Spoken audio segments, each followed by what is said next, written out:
Donc, un peu de contexte, pourquoi on vous parle de télémétrie aujourd'hui. Alors, c'est principalement là, parce que des écritures ou des connexions qui sont effectuées directement dans les bases de données des logiciels patrimoniaux de la GRIX par des tiers. Donc, soit par des applications que vous développez ou encore par des applications que vous achetez de fournisseurs externes. Alors, on reconnaît cette situation-là, on comprend pourquoi cette situation existe, surtout là, parce que vous désirez assurer une meilleure intégration entre les systèmes que vous développez ou que vous achetez et les applications de la GRIX. Alors, on comprend bien ça.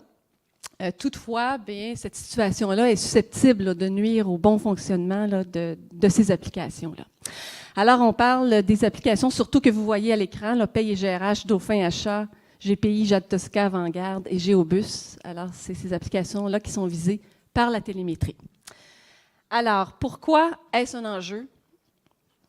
Alors, il faut comprendre, peut-être en entrée de jeu, que dans une base de données, évidemment, et vous le savez, là, je ne vous annonce rien, il y a des données, mais nous, on y insère beaucoup de codes pour programmer diverses règles d'affaires qui régissent l'ensemble des systèmes là, que nous vous offrons.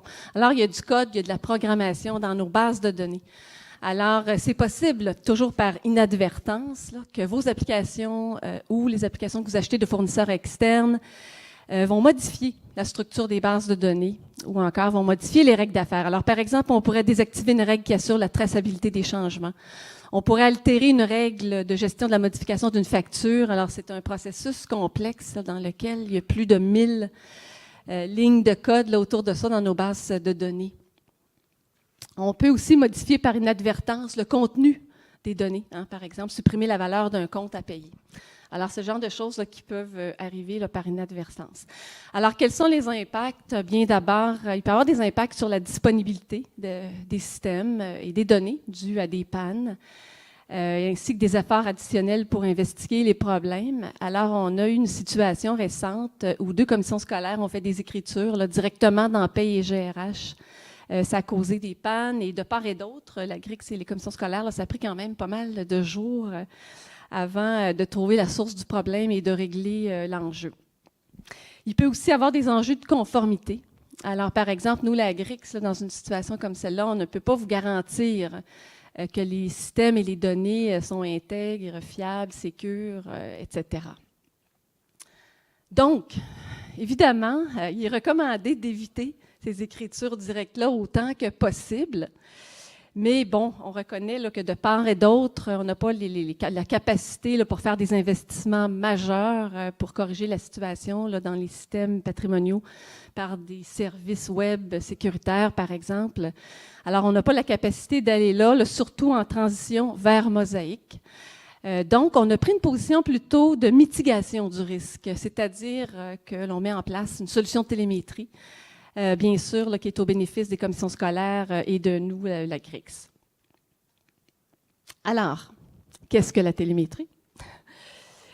C'est un outil de journalisation des écritures et de mesure à distance. Alors, concrètement, c'est un tableau de bord qui vise à suivre les modifications là, qui sont apportées par des tiers, donc soit par vos applications maison ou par des applications que vous achetez de fournisseurs externes. Donc, des modifications aux banques de données, des solutions patrimoniales de la GRIX. Et pour y arriver, cette solution-là, elle prend note dans un répertoire ou un journal qui demeure local dans vos commissions scolaires et dont vous avez accès en tout temps. Alors, c'est quelque chose qui vous sert à vous aussi. Donc, on prend note dans un répertoire des changements apportés aux données. Alors, les objectifs de cette solution-là. Alors, comme je viens de vous mentionner, améliorer la cohérence et l'intégrité des bases de données au niveau à s'assurer que le tout soit fiable, disponible et sécure et réduire le temps et les efforts des diagnostics en cas de problème. Alors, dans le tableau de bord, on peut voir très rapidement s'il y a eu des écritures, à quelle date, par qui et comment ça s'est fait. Antonio va vous présenter ça dans quelques minutes. Donc, c'est très efficace là, pour les diagnostics là, lorsqu'il y a un problème. Mieux outiller les commissions scolaires en cas de cyberattaque et pour répondre aux attentes des vérificateurs. Alors, comme je l'ai dit tantôt, là, chacune des commissions scolaires, vous avez accès à ce journal-là pour voir les modifications là, qui sont apportées aux bases de données. Et finalement, bien aider la GRIX à mieux comprendre la situation actuelle et les besoins des commissions scolaires. Alors, ça pourrait arriver, là, par exemple, que si on constate que plusieurs commissions scolaires effectuent des modifications dans un domaine précis de données, eh bien, ça pourrait nous amener là, à vous contacter, à avoir des discussions avec vous et possiblement insérer notre feuille de route, là, une nouvelle fonction là, dont on constate que plusieurs commissions scolaires ont besoin, une nouvelle fonction intégrée à notre écosystème. Alors, la portée, j'ai nommé tantôt la liste des applications dans laquelle on a installé la télémétrie. Alors, à ce jour, on a installé la télémétrie dans ces applications-là, dans la dernière version de ces applications-là, à l'exception de Paye et GRH. Alors, dans le cas de Paye et GRH, puisqu'il y a beaucoup de traitement à l'eau, beaucoup de production, on voulait prendre un peu plus de temps là, pour faire davantage de tests là, pour être certain que la télémétrie n'a aucun impact là, sur la performance de l'application ou sur son bon fonctionnement. Mais dans les prochaines semaines, on a presque complété nos tests. Là, on devrait être en mesure d'activer la télémétrie dans Paye et GRH également. Donc, c'est ici que je laisse la parole à Antonio pour qu'il nous explique comment ça fonctionne et je vous reviens un petit peu plus tard. Okay, merci France. D'abord, pour commencer, je veux être clair, on ne garde pas vos données dans nos environnements. Tous vos données vont rester dans vos applications, dans vos environnements aux commissions scolaires. Et même, on n'a pas d'accès au contenu des transactions. C'est juste, on garde un log des transactions. Donc, comment ça fonctionne? C'est la télémétrie, on fait des traces qui rendent les logs des transactions exploitables à la GRIX et les commissions scolaires. Les types de transactions ou des traces qu'on met en place, c'est pour les changements de la structure. Est-ce qu'une règle d'affaires a été changée? Est-ce qu'une contrainte d'intégrité a été changée? Est-ce qu'on a changé un type de données, par exemple, entier à caractère ou à autre chose? Le changement aux données, est-ce qu'on a inséré des nouveaux records, détruit ou modifié d'autres records? Et les traces de la télémétrie s'appliquent juste aux changements effectués à l'extérieur des applications de la GRIX. Donc, les applications de la GRIX, on ne les log pas. On connaît, on sait qu'est-ce qu'on fait dedans et on ne les log pas. La prochaine, donc, comment fonctionne? Durant l'installation ou la mise à jour des applications, on a comme un tableau de bord pour regarder les index sur la santé des bases de données. Si c'est un vert, ça veut dire que tout est conforme aux spécifications, tout fonctionne bien et on n'a pas de choses à soucier. Si c'est un jaune, ça veut dire qu'il y a eu des changements qui sont alarmants, mais pas très sensibles ou très majeurs, comme un index a été changé, il y a eu des ajouts de champs, etc. Donc, le type d'impact que vous allez expérimenter dans ces cas, par exemple, si les index sont changés, des recherches vont prendre plus que attendu normalement. Tout ce qui est rouge, c'est des règles d'affaires et des contraintes d'intégrité qui sont changées. Et là, il y a des problèmes où on risque de briser les applications, où on risque de briser les types d'informations qu'on a accès avec les applications. Comme vous voyez ici, il y a différents types d'indicateurs pour les gens à l'ACS. Vous pouvez voir si vous avez des problèmes dans les bases de données. Et de point de vue les traces, le type d'informations qu'on garde, c'est les noms du système où on trace, par exemple Dauphin, PGRH, etc. Le numéro de version de l'application, et ça c'est très important pour savoir si vous êtes à la dernière version ou si vous êtes à une version qui n'est pas supportée. le code utilisateur SQL, l'application d'où ça provient, le type d'opération et la date de changement. Si c'est une mise à jour, si c'est vous insérez ou vous enlevez des informations. Les traces sont accessibles en mode lecture OCS et AlagRix, comme j'ai déjà mentionné, et les données demeurent dans les CS. Donc, il n'y a rien qui est dans nos environnements. Pour le personnel de l'AGRIX, du point de vue de l'accès, on a comme un tableau de bord qu'on regarde pour les commissions scolaires, où on peut voir pour chaque application la situation de point de vue, la structure de base de données et les données à l'intérieur, si c'est vert, jaune ou rouge. Et comme vous voyez ici, par exemple, on a une application spécifique Dauphin. La base de données est aussi à une version qui n'est pas mise à jour ou qui est ancienne.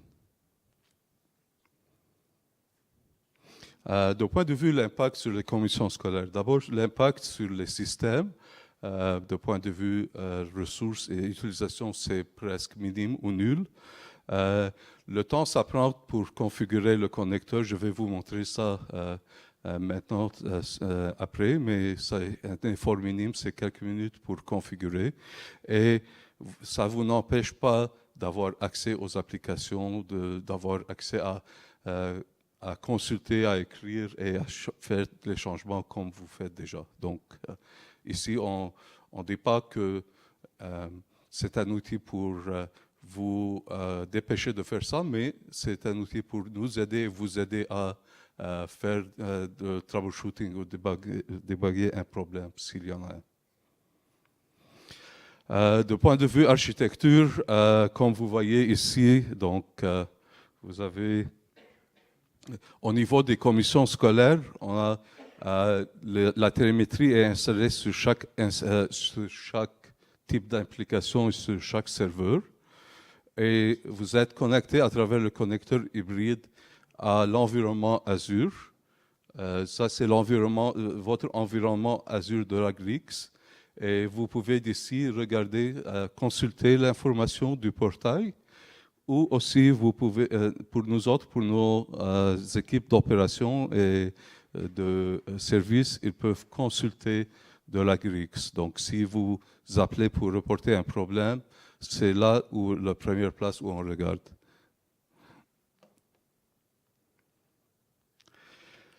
Premier constat de la télémétrie, l'activation de la télémétrie nous a déjà permis de d'abord découvrir qu'il y a une commission scolaire qui utilisait une version non supportée de SQL, version 2008.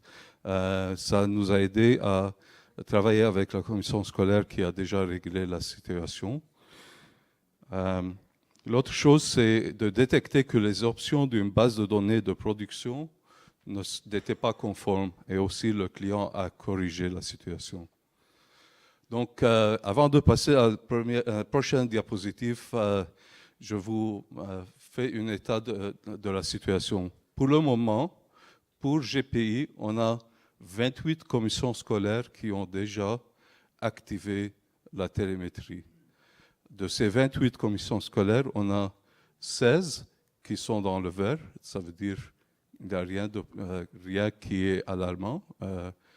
Et de ces 28 commissions scolaires, il y a 12 qui font des changements à aux bases de données de la GPI. Qu'en pensez-vous que le nombre de changements qui a été fait les 30 derniers jours? Est-ce que c'était comme 22 000, 220 000, 2,2 millions ou 22 millions? Ben, c'est le dernier, c'est 22 millions. Okay? Donc, on a eu 22 millions de changements dans les 30 derniers jours. Ça peut vous donner une idée de l'ampleur du problème à adresser quand on va essayer de résoudre un problème.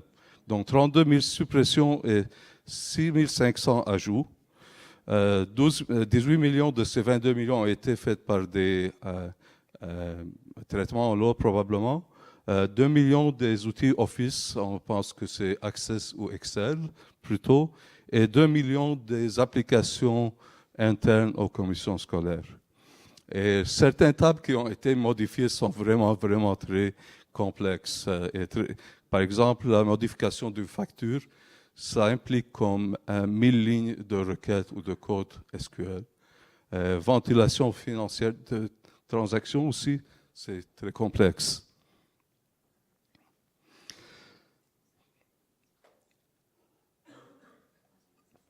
Pour vous montrer un exemple de comment ça se voit les types de transactions qui ne sont pas associées à des applications de la GRIX. En effet, à part de debugging et troubleshooting ici, il y a un autre besoin qui peut être adressé par cet outil. Disons par exemple l'application ici. OK. L'application numéro 3. Disons par exemple, ça, ce n'est pas une application connue par la commission scolaire. Okay? Ou le hôte où ça roule n'est pas un hôte connu par la commission scolaire. Donc ça peut être utilisé comme un outil pour détecter s'il y a des problèmes de sécurité aussi. Comment configurer la télémétrie? Vous allez au portail. Dans votre cas, vous aurez probablement des différents rôles possibles comme administrateur, gestionnaire de communication aux répondants, etc. Vous sélectionnez l'administrateur. J'ai coupé ici pour que ça montre sur la même page. À la prochaine page, vous allez dans le menu et vous sélectionnez connecteur hybride. Ça vous rend à la prochaine page où vous allez partir ici et configurer le connecteur hybride en mettant le nom du serveur et le nom de la base de données. Et c'est tout. Tout ce que vous avez besoin de faire pour commencer à activer la télémétrie et utiliser l'outil. Maintenant, je vais vous passer à France pour clôturer la présentation et voir s'il y a des questions. Merci pour votre temps. Donc, dans le fond, les prochaines étapes là, pour cet hiver. Alors, pour vous, les commissions scolaires, comme Antonio vous l'a expliqué, il s'agit de configurer le connecteur hybride pour les 7 applications qui font partie de la portée. C'est quelques minutes, c'est vraiment minime comme action. Et surtout, c'est important d'installer les nouvelles versions de ces applications-là, puisqu'on a installé la télémétrie dans les nouvelles versions. Évidemment, on ne l'a pas installé dans les plus anciennes. Alors, pour nous, la GRIX, bien, nous devons activer la télémétrie pour paye et GRH. Comme j'expliquais tantôt, ça devrait être au mois de mars. Et on a déjà commencé là, à utiliser le tableau de bord là, pour assistance aux commissions scolaires, là, surtout dans un premier temps pour les investigations. Alors, ça complète notre présentation. Est-ce qu'il y a des questions, commentaires?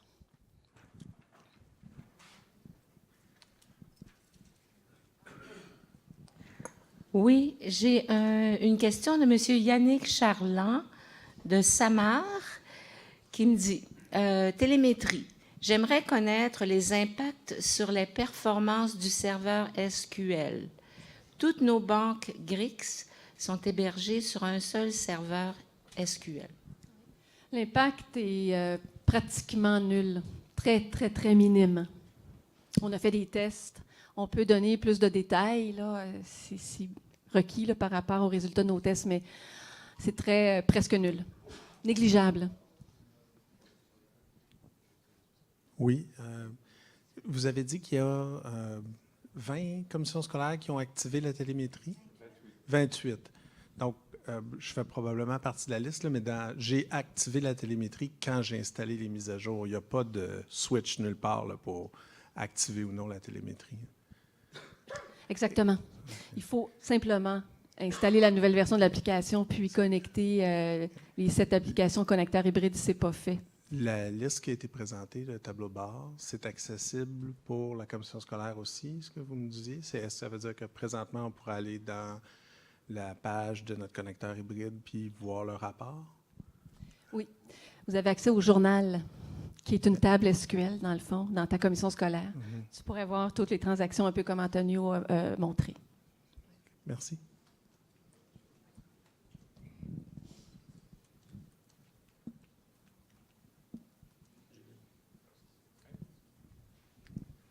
Bonjour, toujours Pierre Gérard des Patriotes, je n'ai pas changé. Moi, je n'ai pas une question, j'ai une avalanche de questions. Juste techniquement, est-ce que vous procédez avec des triggers dans SQL par rapport à votre connecteur hybride pour les changements des structures ou autres champs ou modifications faites dans les champs? Si on a ajouté, excuse-moi. Des triggers à l'implantation des mises à jour du système. C'est juste la stratégie. Si vous n'avez pas réponse là, ça pourra revenir plus tard. Je vais te revenir, mais je pense que oui. Je pense que ça fonctionne effectivement par trigger. Là. Aussitôt qu'il y a une modification, la transaction se déverse dans le journal. Ça serait juste logique que ça soit ça. Je veux quand même dire bravo parce que je pense que c'est quand même intéressant, qu'on peut apprendre des choses. Maintenant, j'ai quand même un propos, vous allez voir, nuancé. Est-ce que la télémétrie est annoncée dans la version de mise à jour? Parce que j'ai beau vous croire que ça a peu de performance, mais la journée que j'aurai un impact de performance suite à une implantation d'une nouvelle version, je ne veux pas que ce soit mon insu. Et je veux savoir que, la télémétrie s'est implantée aujourd'hui, ce matin, 7 heures dans le GPI. Fait que si ça ralentit aujourd'hui, c'est peut-être la télémétrie. Bien, quand tu as accès à ton application sur la zone client, là, il y a j'ai juste le mot release note, là, une note de livraison qui identifie très bien la présence de la télémétrie et les actions à prendre. Parfait. Je veux juste être certain que c'était bien mentionné. C'est bien. Autre question. Est-ce que ça va protéger les propres scripts de la Grix qui parfois corrompent eux aussi les données? Hey, quelle bonne question! Hein? Oui! On en a découvert. C'est parce que j'en suis convaincu. On en a découvert, alors oui, tout à fait. OK, bravo. L'autre, performance de Antonio, ça a été répondu. Les triggers, ça a été répondu. Là, de ce que je comprends, il n'y a aucun log qui va augmenter du côté de NoSQL parce que tout se passe à travers votre connecteur dans Azure. Autrement dit, mes logs ne vont pas augmenter de façon exponentielle à cause de... On est en train de loguer toutes les modifications parce que nous, on fait une passe par script pour mettre en minuscule les noms de famille dans paye. Puis ça génère, je ne sais pas moi, 60 000 lignes de modifications. De là, votre chiffre de 22 millions, là, ça peut s'atteindre très vite, 22 millions. Et ça ne veut pas dire que c'est des altérations aux données et autres. J'ai juste nuancé le propos parfois là, du message que vous envoyez à la salle. D'accord. Ouais. Est-ce que vos tests ont été réalisés sur des bases de données représentatives? Oui, on a fait les tests dans notre commission scolaire virtuelle. Ouais. C'est un environnement... C'est exemple la paye de celle de Montréal, comme ça par hasard. Là. Oui, la paye, on fait des tests. J'ai un blanc, mais on fait des tests avec des commissions scolaires, des grandes commissions scolaires. Parfait. Je veux juste m'assurer de la pertinence parce que je suis me toujours inquiet de sa Je performance. pense que c'est avec la CSDM. Okay. Je vais vous revenir. Là. C'est un bon, c'est une grande commission scolaire. C'est un bon candidat. C'est un très bon candidat. Dans ce qu'on a vu des informations tantôt, on voyait la base de données, le connecteur, le code usager, etc. Est-ce que vous avez mis de côté la requête SQL aussi dans votre connecteur de votre côté? Parce que c'est intéressant de savoir quel est le changement en SQL qui a provoqué le changement dans les données. Parce qu'on peut en apprendre beaucoup, autant de vos scripts à vous que vous roulez dans nos banques, qui peuvent créer des problèmes, ou nous, si on fait des choses. Puis, juste pour terminer le propos, exemple, un changement dans GPI fait par GPI, par un autre utilisateur qui a modifié une donnée qui n'aurait pas dû, exemple l'année scolaire, il change d'année, lui, parce qu'il est prêt dans son école. Peu importe si c'est un problème de sécurité interne de modifier la donnée, ça ne sera pas logué. Puis, on aura une occasion de loguer certaines choses à travers même le propre fonctionnement de GPI.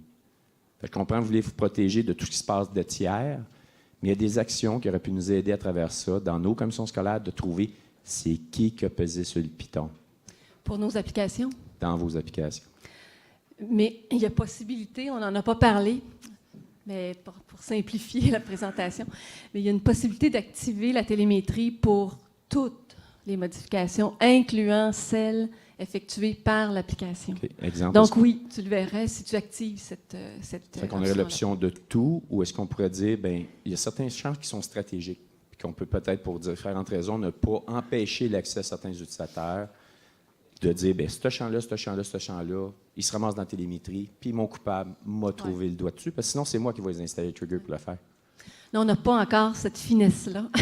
C'est soit tout ou rien, là, mais on prend note là, de... C'est des propositions à travers. Ouais. Comme tu vois, là, ça me préoccupe un peu. Là.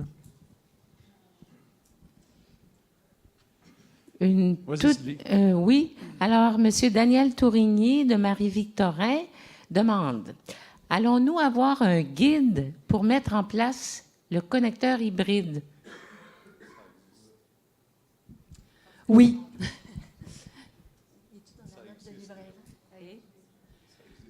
On va vérifier, là. Oui, ça existe. Je vais m'assurer qu'il est dans la note de livraison qu'on met dans chacune des applications où on installe la télémétrie. À la CSSMI, on a dû, dans la première mouture, débrancher le connecteur hybride de notre serveur GPI parce que ça écrasait notre serveur. Donc, je ne sais pas si vous avez colligé ces informations-là, mais chez nous, ça a eu un impact là, pour GPI. Donc, peut-être ce serait intéressant de voir s'il y a d'autres gens chez qui c'est arrivé, mais chez nous, on a dû le débrancher.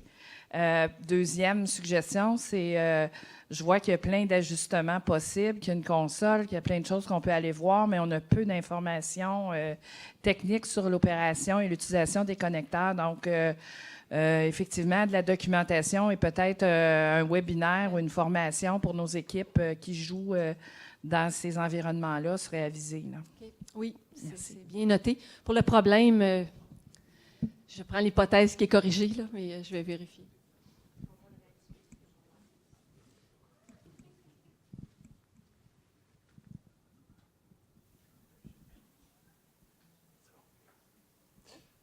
Merci beaucoup.